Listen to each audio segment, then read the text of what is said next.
What's up, guys? Welcome back to JodabeniTV. Today's another amazing day to get out there. And we're going to be better today than we were yesterday. And pretty much today we're going to be talking about the benefits and disadvantages of having a full ride or being a walk-on. So let's get this video started.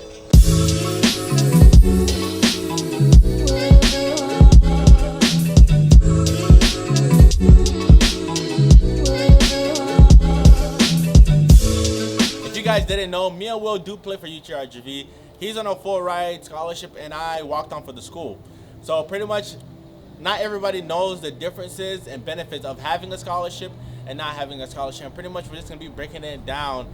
And we're gonna start off with Will, since he got a full ride, and he's pretty much gonna tell us all the benefits that he receives as a full ride at a D1 school.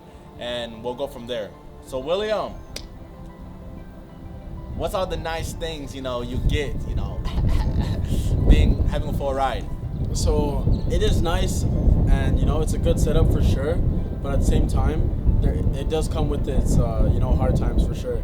So with the full ride scholarship, obviously they take care of you. They make sure you arrive to the school. They take care of your living, and they help you out with food once in a while. And that is that's a really good thing because you get to live for free, but at the same time you're here and you have to represent the school in a good way. So your GPA can't be lower than a certain amount, or else the coaches will look at you and they can strip you from your full ride a little bit. They can take a little bit of money away from you, and that's also hard because you got to make sure you're staying on top of your school. And on top of that, you got to make sure that when you're training and when you're playing, you're on your A game. And when you start to decline in your game, coaches get on you with that. But those are one of the hardest things maintaining, because those are the most important things you got to maintain at the same time. And so I get to live here for free. I get a little bit of money every semester for my own pocket money, so I can go out, buy what I want, and go do things. If I want to go travel home, I can go do that. And those are really the best benefits. And so pretty much, if you want to be a walk-on to any school, the possibilities of getting a scholarship is like 100% possible. But if you look at most schools, a lot of the kids that do end up walking on, they usually end up getting the scrums, or nothing. But it doesn't matter if you get scholarships, because some schools do present you with really good opportunities. For an example, soccer-wise, if any player that has a full ride at, let's say, at a D2 school, and they walked onto Stanford, and Stanford said, we're not gonna give you any scholarship, but they walk on and they make the team, and let's say they end up being a starter, the massive benefits you have for that, you probably will never get it at another Division II school. They get a full ride. For example, last year, almost all of the starting 11 went to the MLS draft, and they all got, their contracts in. And if any of them were a walk-on and barely got any scholarship, they don't have to care about that anymore. They're playing in the MLS top level in the United States of America. So also a really nice thing about being on a full ride scholarship is that, their eyes are always on you. People know you're on a full ride scholarship, and you have a great opportunity in obviously getting scouted and going further in your professional game. So for example, like the WAC conference, I'm pretty well known in there, and they know that I'm on a full ride, and I'm pretty much known as a dangerous player. So the eyes are on you and the spotlight's on you, but at the same time, when the spotlight is on, you got to make sure you're performing, and you got to make sure you're obviously doing well, or else it doesn't look too well. So when you get a full ride scholarship, yes, it is very nice, and yes, the benefits are huge, but at the same time, the stress is there, and you got to make sure that you're maintaining everything. And another thing, since they get everything covered, the more scholarship you get, the less you don't have to do. For example, for me, I have to get a job on the side and actually work and grind. And Sorry, I just see the police. I got scared.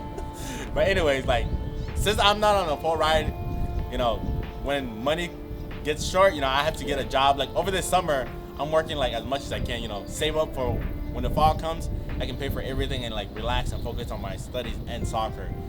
But imagine if I didn't have a job, I'd have to get a fat loan and just rack them up. And then when I finish school, I'm just I'm part of the, Game of Thrones, but student of loans, Game of Loans. That's what I would call it. But luckily, I've been managing it pretty well, and hopefully by the time I graduate, I'll be able to pay everything off in under a year. So that's my ultimate goal. And another thing, if you're trying to become a walk-on, try to find a school that isn't too expensive, because if you find a school that's gonna cost you 50 grand a year and you don't get any type of scholarship, just remember you're gonna have to pay that back. Even though you're a part of that team, if you're gonna be charged 50 grand for that year and you spend 4 years there, that's, unless your family's rich, by all means, go for it. If not, then I would double check that. And also, with the full ride scholarship, obviously your school's taken care of. So if you go to one of the best schools in the country, for example, Stanford or Clemson, whatever it is, and they cost a lot of money, that's all covered. And that's huge, because you get a free degree, guys, and you get to play the sport you love for 4, maybe even 5 years, and it's all taken care of, with the option of hopefully going pro after.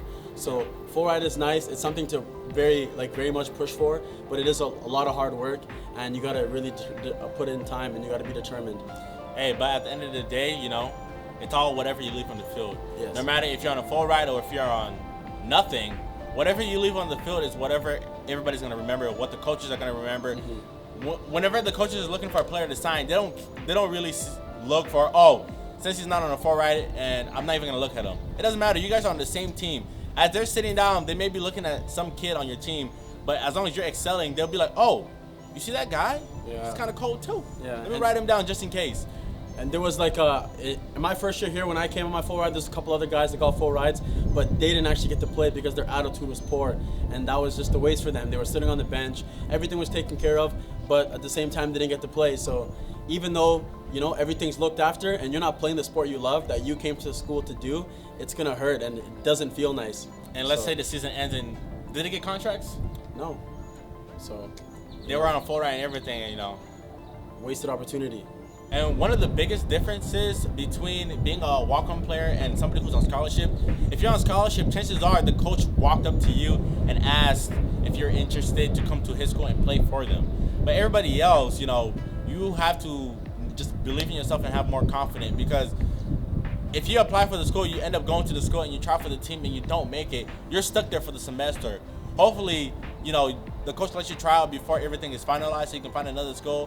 But chances are, you're going in knowing that you may walk out with nothing. Yeah. And that's one of the biggest thing about being a walk-on is it's all a leap of faith, and you grind as much as you can before you go to those tryouts and see what you can do. And some schools don't even have tryouts. They just, for example, for Stanford, I don't even think they have trials. They have their agents that look for players and then they just get them in. I'm gonna say one thing: if you want to be on a full ride scholarship, if you want to be able to have one yourself, you got to make sure you work extremely hard, guys. You got to put in hours. When training is done, you're working on your weaknesses. You know what I mean? When everyone's going to sleep, you're waking up and you're training extra hard. And those are some of the things that I did and I dedicated myself to be the position where I'm at today. So make sure you work extremely hard, because anybody can get a full ride. And if you haven't seen any of our other videos of how we're interviewing all these professionals, all of them seems like they all have the same formula, and it's just this massive hard work that they had to do in private. That whenever it's time, they showed it, and coaches, scouts, they liked it and they said, "Come on in."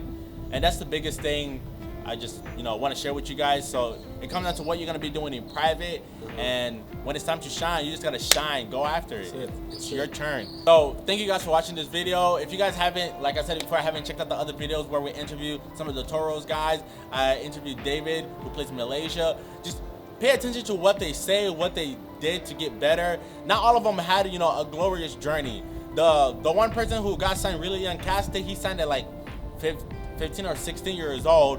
But even though he signed young, it was another hard process just because he was so young. And he shares, his story with you guys. Sometimes we complain, we're too old or something to make it pro, but those younger players are having maybe even bigger problems, because once they mess up there, they may never be able to go back into the professional world, because what they produced when they were young was so, bad according to how they played. But for Caste, everything worked out, and now he's playing the USL championship team, which is still really good, and he has his chance to move to the MLS or even Europe if he wants to. So thank you guys for watching this video, and this is Will and Jodabeni, and we'll see you guys in the next video. JodabeniTV is out. I can feel my face, but nothing really cannot stop me till I fall.